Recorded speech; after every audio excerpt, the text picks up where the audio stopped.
Hello everyone, good morning. কেমন আছো তোমরা সবাই? আশা করছি সবাই অনেক ভালো আছো।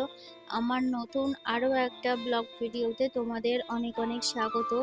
আজকে দিনটা একদম সকাল থেকেই শুরু করছি। যত গরম পড়ুক আর যাই হয়ে যাক, সকালে কিন্তু আমার চা খেতেই হবে। সে আমি সকালে উঠি আর দুপুরে উঠি, যাই হয়ে যাক না কেন, চা কিন্তু আমার অবশ্যই। সকালবেলা না খেলে আমার আবার কোনো কিছু কাজ করতে ভালো লাগে না।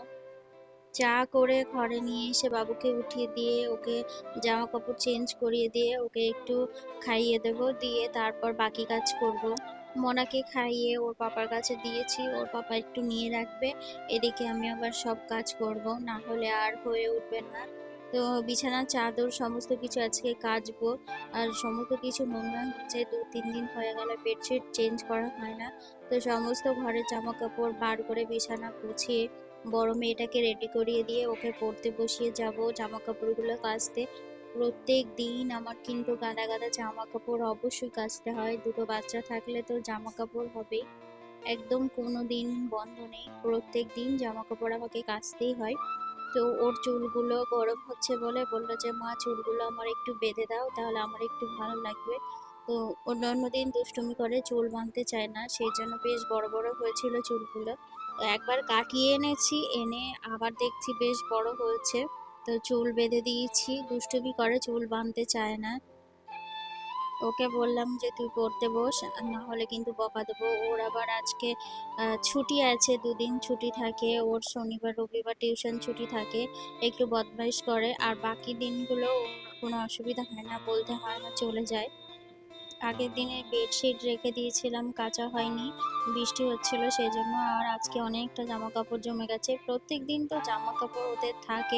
আমি সবসময় চেষ্টা করি যে সকালের বাসি কাজকর্ম রেখে আগে জামা কাপড়গুলো যদি বেশি হয় তাহলে কেচে দেওয়ার চেষ্টাটাই আগে করি, তাহলে ওদিকে শুকিয়ে যায়। কারণ এই বর্ষার সময় কখন ঝমঝম করে বৃষ্টি হবে, আর কোথায় মেলবো, কোথায় কি করব বাচ্চাদের জামা কাপড়। আর ভিজে রেখে দিলে তো বাজে একটা গন্ধ বেরোয়, সেজন্য আগে চেষ্টা করি জামা কাপড়গুলো কেচে তারপর বাকি কাজ করতে। তো বরকে বললাম যে তুমি যাও, মেলে দিয়ে আসো ছাদে, আমি এদিকে নিচে কাজগুলো করে নিই। তো ও গেছে ছাদে জামা কাপড় মেলতে, আমি এদিকে বাবুকে স্নান করিয়ে দিয়ে ঘুম পাড়াবো। ঘুম পাড়িয়ে তারপর রান্না করতে যাব। স্নান করিয়ে জামা কাপড় পরিয়ে রেডি করে বাবার কাছে দিয়েছি, একটু দোলনায় নাড়া দিচ্ছে, আর আমি এদিকে রান্না বান্নার জোগাড়গুলো করে নিচ্ছি। আগের দিন শনিবার ছিল, তো রাত্রিরে বাজার করে নিয়ে এসেছে, দেখাও হয়নি, ফ্রিজে রাখা হয়নি। কি এনেছে না এনেছে কিছুই দেখা হয়নি। তো এখন বার করে নিচ্ছি, সব ফ্রিজে গুছিয়ে রাখবো। বেশ অনেক রকমই সবজি এনেছে, কিছু কিছু আমার পছন্দ, কিছু ওর পছন্দ। ঝিঙে নিয়ে এসেছে দুটো, দুটোতেই আমাদের হয়ে যাবে। একটা লাউ নিয়ে এসেছে বেশ বড় সাইজে, বলল যে লাউ ডাল করতে। আর নিয়েছে গাটি কচু, মোচা নিয়ে এসেছে, তারপর বেগুন ওর পছন্দ, আলু পেঁয়াজ এইসব ছিল। আগে সবজিটা কুটে বসিয়ে দেবো, দিয়ে তারপর ফ্রিজে তরকারিগুলো গুছিয়ে রাখবো, না হলে ওগুলো করতে গেলে আবার দেরি হয়ে যাবে। তো এদিকে আমি আজকে করব শুধু লাউ ডাল, আর রাতের তরকারি আছে সেটা দিয়েই হয়ে যাবে। তো আজকের কি জানো তো, সংসারের কাজ সব এলোমেলো হয়ে গেছে, কারণ আজকে একটু দেরিতে উঠেছি। দেরিতে উঠলে না কোনটা কখন কি করবো এইভাবে করা হয় না, প্রায় প্রত্যেক দিনই দেরি করেই ওঠা হয়। কারণ রাতে ছোট মোনাটা একটু ঘুমাতে দেরি করে, প্রায় 12টা 1টা বেজে যায়, মানে সন্ধ্যার দিকে ঘুমায় আর রাতে জেগে থাকে। সেই জন্য না কি বলবো, ঘুমাতেও দেরি হয়ে যায়, সকালে উঠতেও দেরি হয়ে যায়। যেহেতু আমার বর কোনো কাজে যায় না, সেই জন্য আমার আর সকালের কোনো ওঠা বা রান্নাবান্না করার কোনো ঝামেলা থাকে না। ও বাড়িতে থেকেই কাজ করে, সেই জন্য আমার আর অসুবিধা হয় না, সকালে ওঠার ঝামেলাটা থাকে না। সেজন্য যত দেরি করেই উঠি না কেন কোনো অসুবিধা হয় না। তো লাউ আর ডালটাকে আগে আমি প্রেসার কুকারে দিয়ে ভালো করে সেদ্ধ করব।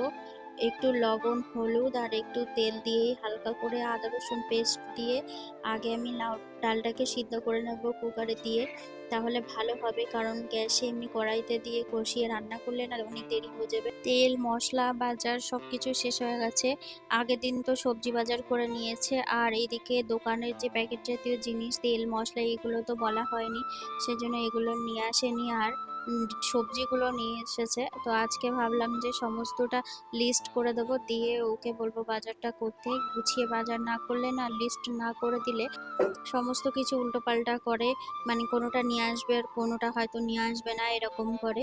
সেই জন্য সমস্ত কিছু লিস্ট করে দিই, দিয়ে ও আবার বাজার করে। ডালটা আমার সিদ্ধ হয়ে গেছে বেশ, সমস্ত রকমই মানে টুকটাক মশলা দিয়েছি, বেশি কোনো কিছু দিইনি, কারণ ডাল আর লাউ খেলে না আবার অসুবিধা হয়ে যেতে পারে, গ্যাস হয়ে যেতে পারে। আমি অতটা পছন্দ করি না, কিন্তু বর খায়। আজকে শুধু এই লাউ ডাল আর রাতের তরকারি ছিল, সেটা গরম করেই দুপুরে খাওয়া হয়েছে। খাওয়া দাওয়া করে একটু রেস্ট না করে রান্নাঘর মুছে বাসনপত্র যা ছিল সমস্ত পরিষ্কার করে ঘরে আসলাম। এসে ভাবলাম যে বিছানাটাকে একটু গুছিয়ে নিই। বিছানা গোছানো থাকলেই কিন্তু মনে হয় যেন অনেক কাজ হয়ে গেছে, আর বিছানা অগোছালো থাকলে একটুও ভালো লাগে না। সারাদিন আমার প্রায় ২-৩ বারই বিছানা গোছাতে হয়, কারণ একটা ঘরের মধ্যে সমস্ত কিছু বাচ্চা নিয়ে থাকা ঘর, খাওয়া দাওয়া সমস্ত কিছু একটা ঘরের মধ্যেই করতে হয়, সেজন্য ঘরের ধকলটা একটু বেশিই হয়। সেজন্য বিছানাটাও বারবার গোছাতে হয়। আর বিছানা অগোছালো থাকলে দেখবে একটুও ভালো লাগে না, সেজন্য চেষ্টা করি যখনই সব ঘর থেকে বেরিয়ে যায় আমি ঘরটাকে সুন্দর করে গুছিয়ে নিই। ঘর গোছাতে বেশ ভালোই লাগে, কিন্তু এই ঘরে এসে বারবার ঘর অগোছালো করা এটা আমার একদম পছন্দ। এখন আমি বিকালে ঘর গুছিয়ে নিচ্ছি, কারণ দুপুরে সবাই ঘুমিয়েছিল, এলোমেলো হয়েছে, সেজন্য আর একটু ভালো করে ঝেড়ে চাদরটাকে ভালো করে সুন্দর করে টান টান করে পেতে বালিশগুলোকে সুন্দর করে গুছিয়ে রাখলে বেশ ভালো লাগে দেখতে। তারপরে তুমি খাটের উপর যা ইচ্ছা করো, তারও কোনো অসুবিধা হয় না। এমন একটা অভ্যাস হয়ে গেছে না, মানে রাত্তিরে জেগে থাকা আর বেশ অর্ধেক রাত্তিরে ঘুমানো, প্রায় ১টা-২টো বেজে যায়। আর সকালে ঘুম থেকে উঠতে দেরি হয়ে যায়, সেজন্য সকালে কাজকর্ম মানে সারাদিন যে একটু রেস্ট করবো সে হয় না। ওই সব মানে উঠে তাড়াহুড়ো করে কাজকর্ম করা, রান্নাবান্না করা, এইভাবেই চলতে থাকে। অনেক চেষ্টা করছি সকাল সকাল ঘুম থেকে ওঠা, কিন্তু কোনোভাবেই হয়ে ওঠে না, কারণ রাত্তিরে ঘুমটা হয় না, আর সেই জন্য সকালেও উঠতে দেরি হয়ে যায়। আর সব কাজ এলোমেলো হয়ে যায়, টাইমের কাজটা টাইমে একদমই হয়। যখন সামনে যে কাজটা থাকে সেই কাজটা তখনই করার চেষ্টা করি, সে রাত হোক দিন হোক আর যাই হোক। এইভাবেই চলে আমার প্রত্যেকটা দিন। এদিকে গোছানো হয়ে গেছে আর বাবুকে উপরে উঠিয়ে দিয়েছি, ও বেশ খেলা করছে দুজন মিলে এখন। আর আমি ক্যামেরা অন করলেই না ও দৌড়ে চলে আসে আমার কাছে। ফোনটা দিইনি বলে রাগ দেখাচ্ছে, রাগ করে ওখানে শুয়ে শুয়ে কান্নাকাটি করছে। ফোনটা দিতে হবে ওর হাতে। ও বাবা রে! ওঠো, ওঠো, ওঠো। আচ্ছা রাগ করে না, ওঠো, ওঠো, এসো, এসো, এসো।